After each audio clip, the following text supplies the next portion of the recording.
तो हेलो दोस्तों, welcome to ICM channel. आज हम लोग यहाँ पे डिस्कस करने वाले हैं आपको मिड कैप सेक्टर का एक बेस्ट स्टॉक में से एक, यहाँ पे जो बैंक से यहाँ पे आपको रिलेट कर रहा है और इसका नाम क्या है वो हम लोग यहाँ पे अंत में डिस्कस करेंगे। लेकिन देखो, ये वीडियो यहाँ पे आपको जो इन्फॉर्मेशन पर्पस के रिगार्डिंग है, मतलब बस आप इसके बारे में जानो, समझो, सीखो। और देखो, इस वीडियो को आप लोगों को सही से सुनना है और सही से समझना है, ठीक है। उसके बाद ही आप लोगों को सही से जो है सीखने को मिलेगा।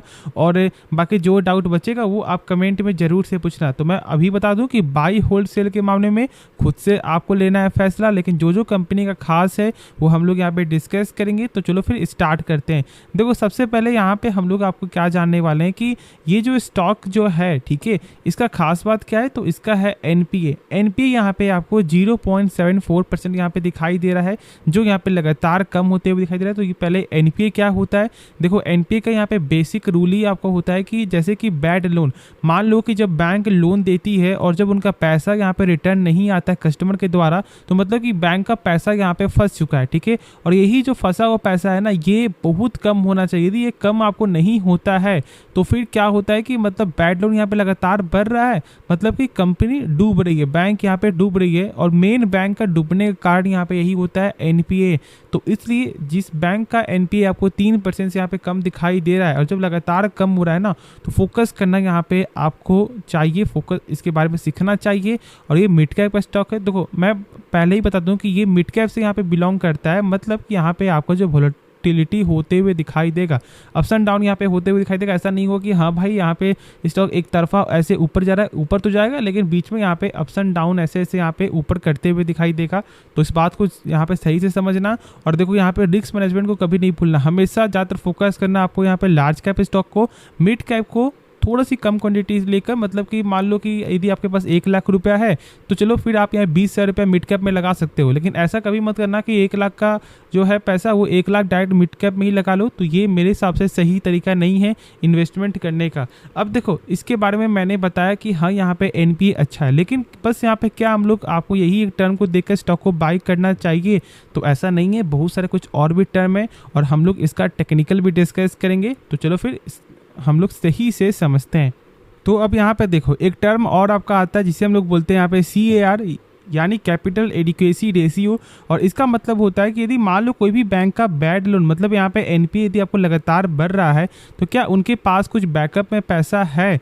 और ये बैकअप में पैसा आपको जो गाइडलाइन के आपको अनुसार 9% से ऊपर यहाँ पे होना चाहिए। और यहाँ पर आप देख सकते हो कि 14% का यहाँ पे आपको ये नंबर दिखाई दे रहा है। और एनपीए हमेशा 3% से कम का नंबर होना चाहिए। देखो, एनपीए जितना कम हो उतना अच्छा है, और कोई भी कंपनी का यहाँ कोई भी बैंक का जो CAR जितना ज़्यादा हो उतना यहाँ पे अच्छा होता है। ऐसे आप लोग को समझना है, ठीक है। एनपीए कम हो अच्छा है और CAR जितना ज़्यादा है उतना अच्छा, क्योंकि आपके पास बैकअप में अच्छा खासा जो है पैसा है। इस टर्म को आपने देख लिया। अब चलो हम लोग यहाँ पे स्टॉक के बारे में जानते हैं, जो स्टॉक का नाम क्या है, क्योंकि बहुत से लोग यहाँ पे इंतजार कर रहे होंगे। तो चलो, तो देख सकते हो कि यहाँ पे कंपनी का नाम है आपको फेडरल बैंक लिमिटेड। देखो, सबसे पहले मैं आपको बता दूं कि मैंने इसे आज से नहीं किया, मैंने इसे 130 रुपये मैंने शेयर किया था। ऑलमोस्ट मैंने आपको बहुत पहले वीडियो बनाया था, 2-3 महीने पहले का वीडियो था जो मैंने शेयर किया था आप लोगों के साथ। और आज यहाँ पे ये 146 तक यहाँ पे ट्रेड कर रहा है। देखो भाई, मुझे इससे कोई मतलब नहीं, 10% गेन से कोई मुझे फ़ायदा नहीं होने वाला है, इस चीज़ को आप लोग सही से जानते हो। लेकिन देखो, यहाँ पे ब्रोकर भी आपको टारगेट दे रहे हैं। शेयर खान ने यहाँ पे 170 का टारगेट दिया है, तो क्या हम लोग यहाँ पे स्टॉक को बाय कर लिए टारगेट को देखकर? तो ऐसा बिल्कुल भी नहीं करना, ये भी सही तरीका नहीं है। इस चीज़ को आप लोग सही से जान लो।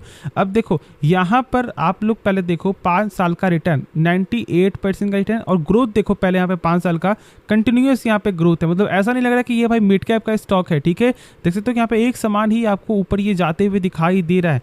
लेकिन यदि हम लोग यहाँ पे देखते हैं आपको मैक्स टू मैक्स में, तो कितना ज़्यादा यहाँ पे आपका जो वोलेटिलिटी है। और इसलिए यही आपका जो वोलेटिलिटी है ना, इस चीज़ को आप लोग यहाँ पे सही से समझना है, ठीक है। मेरे हिसाब से मिड कैप में भी आप पैसा लगाओ, स्मॉल कैप में पैसा लगाओ, और यहाँ पे लार्ज कैप में पैसा आप लगा सकते हो। बस अपने रिस्क को मैनेज करना, क्योंकि देखो भाई, लार्ज कैप से आप जानते हो कि भाई कितना पैसा बन सकता है।